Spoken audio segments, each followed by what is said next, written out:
хийсний бахархал. Мянганы цаанаас олдсон хүннүүгийн өв. Элсэн доороос, чулуун дундаас, малчны хот айлын хаяанаас хүртэл өнгөрсөн үеийн мөр гинтхэн ил гарч ирдэг нь Монгол нутаг өөрөө асар том түүхийн сан хөмөрг болохыг харуулах шиг. Нүүдэлчдийн анхны хүчрхэг төр тул сэмэн үздэг хүннүү нар зөвхөн дайм байлдаа нар биш. Өөрсдийн өвөрм мөц урлал, соёл, ахуйгаар өнөөдөрч судлаачдын анхаарлыг татсаар байдаг.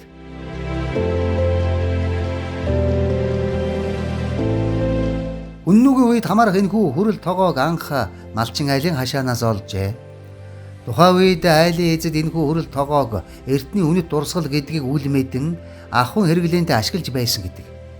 Харин судлаачид энэхүү тогоог хүннүүгийн үеийн урлалын ховор дурсгалын нэг гэдгийг илрүүлжээ.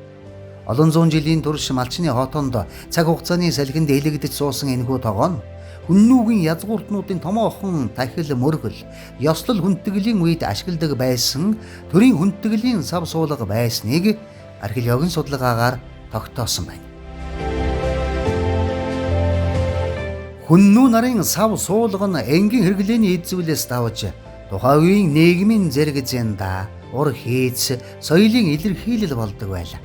Ялангуяа хээ чимэглэлтэй хүрэл эдлэлүүд нь язгууртны булш, оршуулгын дурсгалаас олддог нь онцгой ач холбогдолтой. Энэхүү хүрэл тогооны амсар хэсгийг тойруулан товгор зураасан хээг гаргажээ. Харин их биеийн дээд хэсгээр уулас хөвөрч байгаа мэт долгиолсон дүрс уралсан нь байгаль дэлхий нүүдэлчдийн сэтгэлгээтэй холбоотой мэт санагдана. Тэрхүү долгиолсон хэн хүннүү нарыг шүтэж байсан ханга дэлхий тэнгэр шүтлэгийн бэлэгдэл бөгөөд уул усны эздийг аргадан хишиг буян гуйж буй нүүдэлчдийн уран сэтгэмжийн чулуун дээрх дуулал гэлтэй.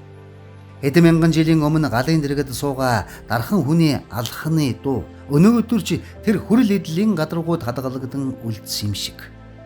Хүрлийг хайлуулан хэвэнд сутгаж амсар ба бариулын тусад нь уран нарийн агнсан энэхүү технологи нь тухайн үеийн Төв Азийн металл боловсруулалтын оргил үеийг илтгэдэг байна.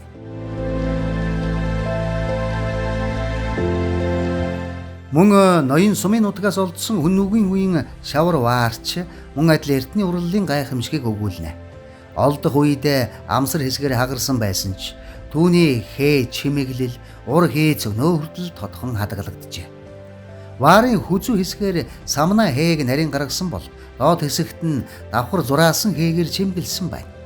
Харин дунд хэсгээр нь ус урсан хөвөрж байгаа мэт долгиолсон хээ үргэлжилж түүний завсраар ханан хээг уран нарийн дүрсэлжээ.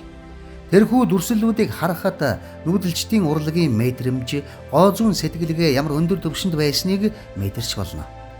Тусгай шавар шатаах цууханд маш өндөр хэмд жигнэж, гадна талыг нь паалантсан мэт өнгөлсөн энэхүү технологи нь хүннүү нарын суурин соёл, гар урлалын бие даасан томоохон төвүүд говийн нутагт оршин байсныг батлах чухал олдвор юм аа.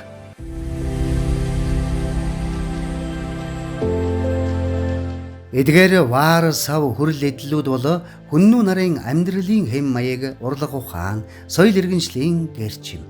Өнөөдөр энэхүү ваар, тогоо, чимээгүйхэн мөзийн шилэн хоргонд хадгалагдсан үлдсэн ч тэдгээрийн гадаргууд эртний нүүдэлчдийн гарын мөр, галын элч, тал нутгийн амьдрал одоо ч шингэсээр байгаа мэт санагдана. Тэд шилэн хоргоны цаанаас бид нар ширтэж мянган жилийн цаадах өвөг дээдшийн минь агуу түүх, соёл иргэншлийн гэрэлт цацрагийг өнөө цагт түүчээлэн хүргэсээр байна.